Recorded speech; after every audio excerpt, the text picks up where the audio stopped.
Hey guys, it's Jake from the Hoops Crew, just popping into your feeds with not an emergency podcast, but maybe just more of an instant reaction to the fact that Geelong have opted not to offer contracts to Patrick Retschko and Xavier Ivisic, two players who have just completed their first season at the club. They played all VFL football this year, no AFL debut for either Retschko or Ivisic.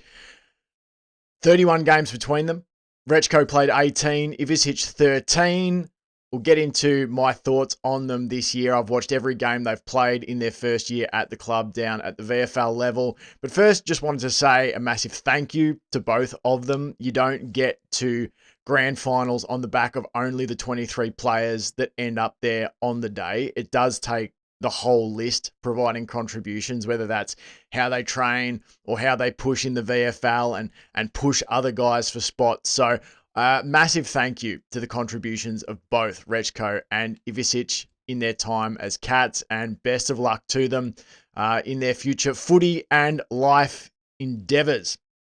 All right, so let's get into discussing the players themselves. If you didn't get to watch them, Xavier Ivisic played mainly as a sort of a half forward type player. I was trying to think of comparisons for what types of players these guys are. Like it's not necessarily always the most accurate way to evaluate players, but it is sometimes helpful if you can sort of have an archetype that's already on the list that you sort of go, maybe that's what the Cats see in this player as being able to play this role or that role.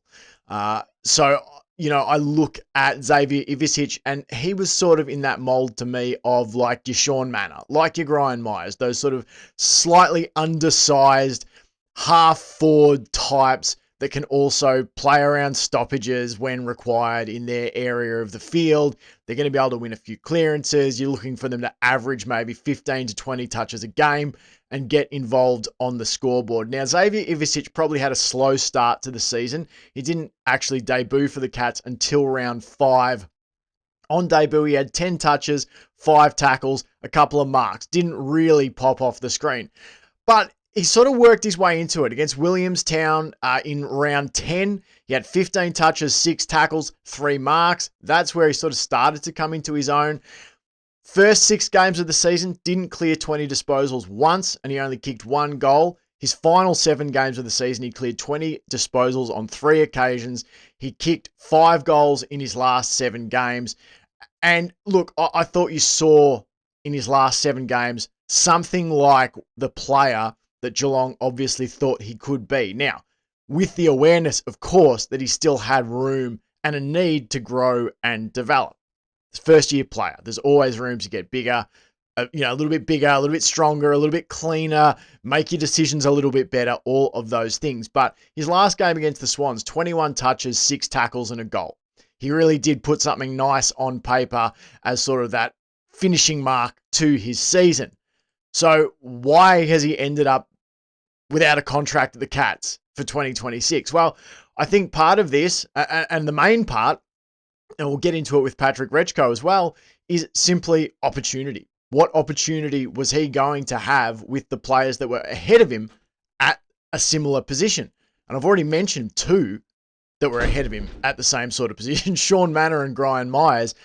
Good luck dislodging them from their spots. And you think about any player trying to break into Geelong's team anywhere near the forward half, how do you displace guys like, Manor, Myers, Brad Close? I know everyone's going to hang crap on Brad Close this year for the year he had, but if you look at his stats, he's not that different to what he has been career. His goals per game were a little bit down, but his goal assists per game were a little bit up. So, I think there's some weird commentary around Brad Close this year, and I think, while he had some games where he didn't look necessarily himself, while his goal-kicking output might have been slightly down, we could attribute that too to the goal-kicking output of other players being up at the same time. So it's really hard to break into this Geelong team anywhere in that front half.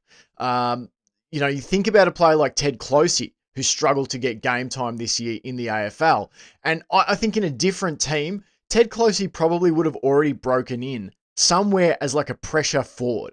because I think that's a nice alternative to what he offers as sort of an on-ball midfielder. Is Closey's quite crafty up forward. He kicks a lot of goals in the VFL, and he also brings that pressure. I always thought of him in that sort of Sam Powell-Pepper kind of mold as a player, and I think at another club, he could have already cracked in more at AFL level, but good luck dislodging anyone from this Geelong forward setup, and I think Xavier Ivisic just found himself in a similar predicament. So best of luck to him with what he can offer moving forward. I thought he played his best footy in the second half of the season, but it wasn't enough to earn that extension at the Cats. Patrick Retschko, he was more consistent across the whole year. I thought when he debuted, he had 24 disposals, 7 marks, and he kicked a goal. In fact, the first 12 games of the season, he was averaging over 20 touches per game and a goal a game off the wing. So, why is he gone? Well, the second half of the season, probably the goals dried up a bit. Not that that's the be-all and end-all for a player like Retschko who's playing off the wing, but it was noticeable that his scoreboard impact did drop across the sort of the last third of his season. He was still racking up a lot of disposals. His last 5 games, he had 28 touches, 24 touches, 18, 30, and 23, but he only kicked 1 goal, 2 in those games off the wing. Another part of that for me, and let's talk about his strengths first, I suppose, and something that stood out, not only his ability to win the ball, but how and why. And a lot of that is down to his running power. He was such an effortless and tireless runner from the back half to the forward half, getting involved in linking chains of possession.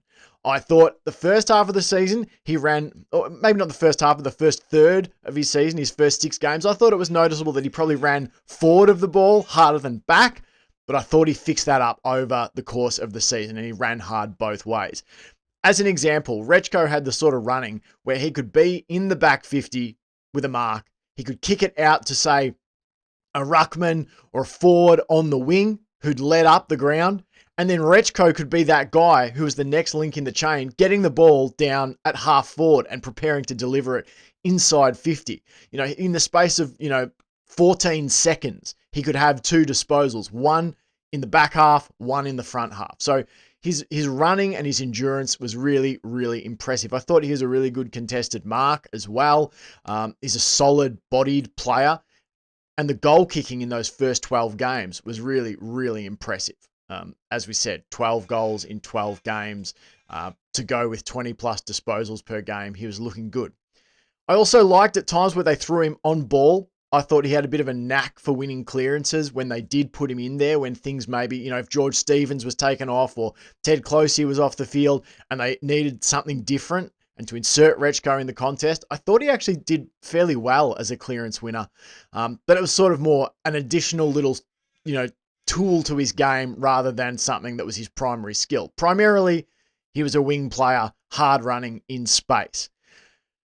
Now, one little knock against him for me was some of the defensive pressure stuff. I thought it fluctuated, fairly massively. There were games where I thought his pressure looked great. There were games where I thought his defensive pressure left a little bit to be desired.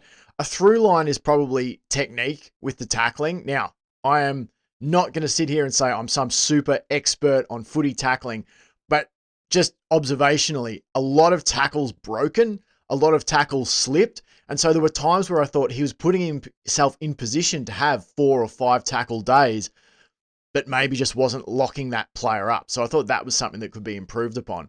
But ultimately, I think he falls into the same boat as Xavier Ivisic does in terms of he's lost his list spot due to what's ahead of him.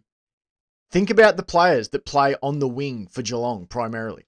Ollie Dempsey is one. Mark Blixarves is a player that gets out on a wing. Max Holmes is a player that can get out onto a wing. And then think about the other guys that Geelong sometimes likes to run through that space.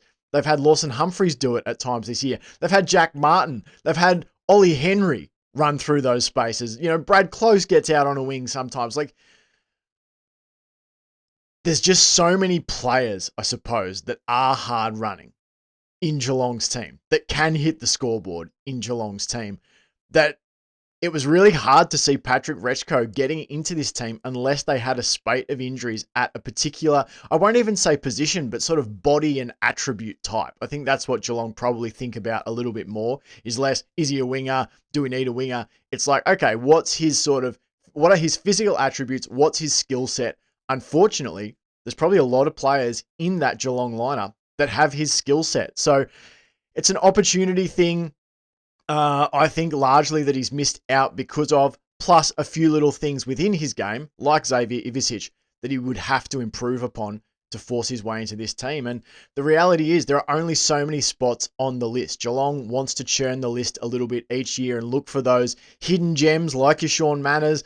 You've got to have space for them on your list. So you clear some space with retirements, with players like Mitch Duncan, and you'll clear some spots by not offering new contracts to some other players like Xavier Ivisic and Patrick Retschko.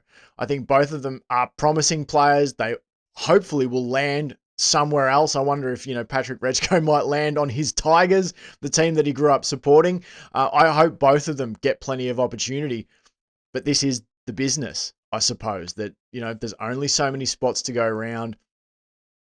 It is what it is. So, yeah, big thank you to Retschko and Xavier Ivisic. They have played a part this year for Geelong, but they will be seeking footy opportunities seemingly elsewhere in 2026. All right, if you've enjoyed this video, or even if you haven't and you maybe enjoy other videos that you've seen on the channel, hit the subscribe button, and I'm sure we'll be back in front of your eyeballs in the very near future. And until then, go Cats!